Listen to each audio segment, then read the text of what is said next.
Today you'll be learning about the particle theory and the states of matter. Changes of state are an example of a physical change. A physical change occurs when one of the properties of a substance is changed without forming a new substance.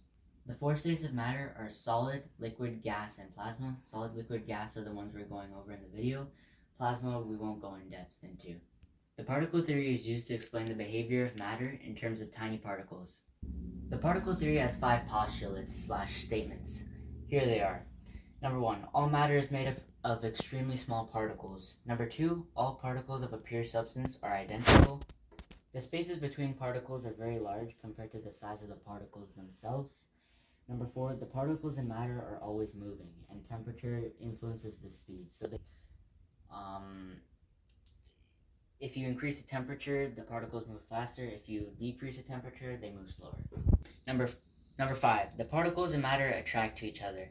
Solids have stronger attractive forces, liquids have weaker attractive forces, and gases have the least strong attractive forces. So here are the characteristics for each state of matter. For solids, the particles are arranged in a regular repeating pattern in a crystal lattice, and they're held in fixed positions by strong attractive forces. For liquids, particles float easily around each other. They're kept in a container by strong attractive forces, but weaker than solids' attractive forces. And particles are spread out more than a solid's particles. For gases, they move fast in all directions. Particles are very spread out, and they have very weak attractive forces. Here's a drawing of the states of matter and what the terms are called for when they're changing state. So S equals solid, L equals liquid, G equals gas. So S, which is solid, arrow goes all the way to gas, so this process is called sublimation. Solid to liquid is called melting / fusion. Liquid to gas is vaporization or boiling or evaporation. Any of those terms work. Liquid to solid is freezing / solidification. Gas to liquid is condensation, and gas to solid is deposition. These are the changes of states definitions. So melting is the process of going from solid to liquid. Boiling is liquid to gas that happens at specific temperature and pressure. Evaporation is liquid to gas that happens over a range of different temperatures. Condensation is just the process of gas to liquid. Solidification or freezing is liquid to solid. Sublimation is solid to gas directly, and deposition is basically the opposite, which is gas to solid directly.